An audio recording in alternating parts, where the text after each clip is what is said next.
Na parábola das 10 virgens, Jesus direciona uma mensagem à igreja dos últimos dias, enfatizando a importância de manter suas lâmpadas acesas. No entanto, há um ingrediente crucial para que isso seja possível: o azeite. Cristo destaca esse elemento como essencial para entrar no reino dos céus. Das 10 virgens mencionadas, apenas 5 estavam preparadas, guardando azeite até a chegada do noivo. Essas foram chamadas de virgens prudentes.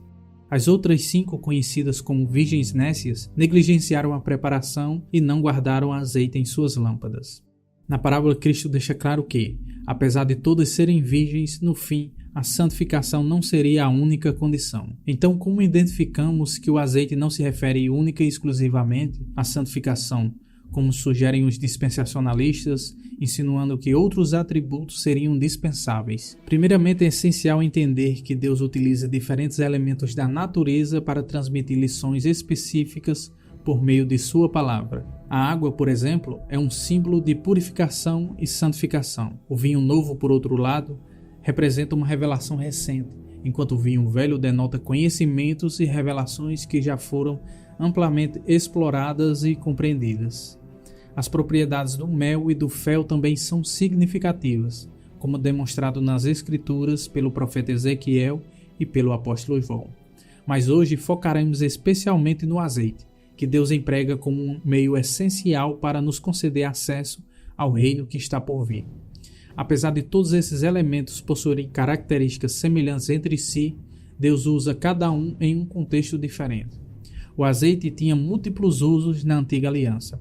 Era empregado em ofertas de manjares, na unção de reis e sacerdotes, simbolizando a escolha divina e a consagração para esses importantes papéis. Também serviu como combustível para as lâmpadas do tabernáculo e posteriormente do templo, mantendo a luz sempre acesa, um símbolo constante da presença de Deus. Além disso, o azeite era utilizado como um agente de cura. Na parábola do bom samaritano, foi usado juntamente com o vinho para cuidar das feridas do homem que foi ferido por ladrões. O azeite também representa a presença e a unção do Espírito Santo. Durante a festa do Pentecostes, o povo de Israel preparava 2 pães com fermento e azeite, prefigurando o evento de Atos 2, quando o Espírito Santo desce sobre a igreja. Em Zacarias 4, o azeite de ouro que flui das 2 oliveiras para o candelabro simboliza a excelência e o sustento da palavra de Deus para a igreja. Quando Cristo aparece em visão ao apóstolo João em frente a 7 candelabros de ouro, 2 deles que são destacados em Apocalipse 11 e se relacionam com Zacarias 4, não recebem repreensão, representando os 2 candeeiros constantemente abastecidos com azeite. Portanto, a última e mais incompreendida característica do azeite será explorada no sermão profético de Jesus, com a dúvida dos discípulos sobre o fim dos tempos. Diz-nos quando sucederão essas coisas e que sinal haverá da tua vinda e da consumação do século. Essa dúvida originou um campo de estudo hoje amplamente conhecido como escatologia. No entanto, esse tema não é muito abordado e considerado dispensável por vários líderes e liderados, sendo visto como irrelevante. Eles se apoiam no versículo 36 de Mateus 24, mas a respeito daquele dia e hora ninguém sabe, nem os anjos do céu, nem o Filho, senão o Pai. Então, entender os tempos determinados por Deus se tornou secundário para eles. Porém, esse não é o padrão bíblico, pois desde a criação do mundo, Deus vem nos dando respostas para a indagação dos discípulos que de maneira nenhuma são antagônicas à fala de Jesus. Deus criou o mundo em 7 dias e nos revelou a consumação desse mundo ao longo de 7 milênios. No livro do profeta Daniel, durante o período babilônico, Deus iniciou a revelação das profecias. No reinado dos Medos e Persas, deu início à contagem das 70 semanas, e durante o reinado da Grécia, começou a contagem das 2.300 tardes e manhãs. No tempo de Roma, Cristo deu início ao cumprimento das 7 festas do Senhor, descritas em Levítico 23, que ilustra perfeitamente o que o Messias deveria fazer e quando. 4 dessas festas foram cumpridas em seu primeiro advento: a Páscoa, os pães ázimos, as primícias e o Pentecostes, restando ainda 3 festas a serem cumpridas na sua segunda vinda: as trombetas, a expiação e os tabernáculos. A festa das trombetas, ou Yom Teruah, está ligada ao grito que acorda as 10 virgens. Yom Teruah significa literalmente dia de gritar, ou sopro das trombetas, conectando-se perfeitamente com o dia do Senhor, conforme descrito pelo profeta Joel: tocai a trombeta em Sião e da voz de rebate no meu santo monte. Perturbem-se todos os moradores da terra, porque o dia do Senhor vem e já está próximo. Dia de escuridade e de densas trevas, dia de nuvens e de negridão. Como a alva por sobre os montes, assim se difunde o povo grande e poderoso, o qual desde o tempo antigo nunca houve e nem depois dele haverá pelos anos adiante, de geração em geração. A profecia do profeta Joel é consistente com todos os requisitos proféticos dentro da última semana de Daniel, conhecido como os 7 anos de tribulação. Essa semana se iniciará com as 2 testemunhas profetizando por 1260 dias, ou 42 meses, por conclusão do pacto dos 10 reis que se formarão da 7ª cabeça da besta. Após esse período, o anticristo se levantará e receberá poder dos 10 chifres, bem como auxílio de um Deus estranho. Pois Satanás será expulso por Miguel do 2º céu e precipitado à terra. Em vista disso, Jesus nos adverte dizendo: quando pois virdes o abominável da desolação de que falou o profeta Daniel no lugar santo, quem lê entenda. Essas palavras estão em concordância com Apocalipse 12 e Daniel 12 a respeito do tempo de angústia. Com isso, Cristo não estava ensinando nada novo, mas o que já foi estabelecido no livro de Daniel como verdadeiro. Daniel, em seu tempo, fez a mesma indagação dos discípulos: meu Senhor, qual será o fim dessas coisas? Ao passo que Deus respondeu: vai, Daniel, porque essas palavras estão encerradas e seladas até o tempo do fim. Muitos serão purificados, embranquecidos e provados, mas os perversos procederão perversamente, e nenhum deles entenderá, mas os sábios entenderão. Ou seja, será para o nosso tempo. Hoje, com a revelação dada por Jesus, temos a oportunidade de estudar a palavra de Deus e se tornar um povo grande e poderoso, como profetizado por Joel, forte e ativo, como profetizado em Daniel. Aproveitando a brecha da tecnologia e da internet que foi feita para nos caçar e aprisionar, então difundiremos o conhecimento nos dado pelo Senhor Jesus até o tempo determinado. Assim como está em Daniel 11, os sábios entre o povo ensinarão a muitos. Desse modo, atendendo às palavras de Cristo, vede que vô-lo tenho predito. Por isso ficais também vós apercebidos, porque a hora em que não cuidais, o Filho do Homem virá. Quando Cristo deixar o Santo dos Santos, estará concluída a missão do sumo sacerdote segundo a ordem de Melquisedeque, como registrado na Epístola aos Hebreus.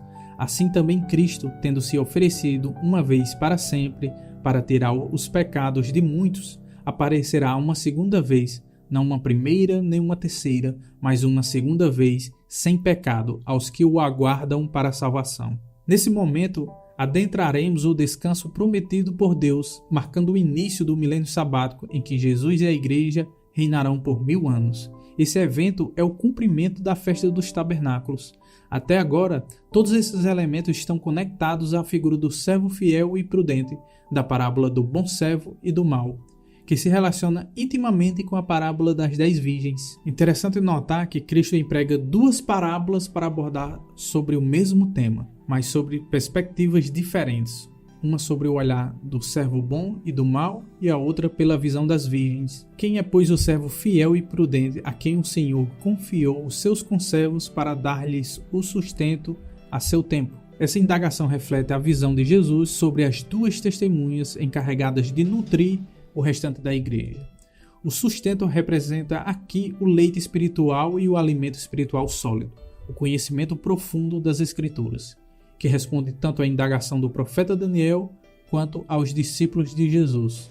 Sobre outra perspectiva, o servo fiel e prudente já recebeu e reservou o seu sustento, de forma que quando o chamado é feito, ele o reconhece imediatamente. Em contraste, o servo mau, devido à demora, negligencia e não se aprofunda na palavra de Deus, falhando em transmitir o conhecimento adequadamente. Aqui se aplica a exortação de Paulo em 1 Coríntios 14:8, pois também se a trombeta der som incerto, quem se preparará para a batalha? Portanto, é essencial que todo cristão, sem exceção, empenhe-se em um crescimento e amadurecimento constante. Sob essa condição, a Bíblia delineia 2 estágios na vida de um cristão: o recém-nascido e o adulto. O adulto, nesse contexto, é aquele responsável por armazenar e repassar o sustento espiritual, englobando tanto o leite espiritual quanto o alimento espiritual sólido. O leite espiritual serve como nutrição inicial para o novo convertido. Conforme instruído pelo apóstolo Pedro, desejai ardentemente, como crianças recém-nascidas, o genuíno leite espiritual, para que, por ele, vos seja dado crescimento para a salvação.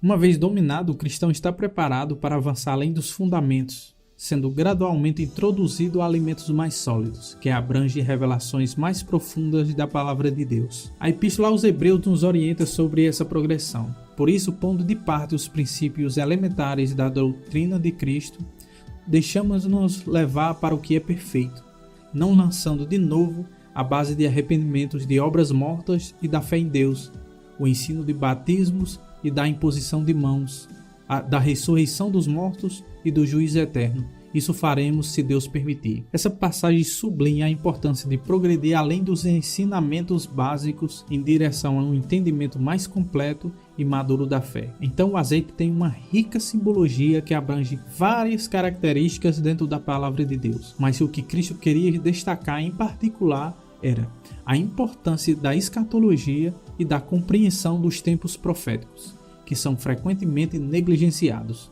mas essenciais para uma compreensão plena do plano de Deus e da nossa preparação para o fim dos tempos. Assim, a parábola se torna um apelo vigoroso não só para a vigilância, garantindo que cada um de nós esteja não apenas esperando, mas ativamente se preparando para o retorno de Cristo. Por hoje é só isso, irmãos. Que o Espírito Santo de Deus continue mantendo essa chama de progressão espiritual na vida de vocês.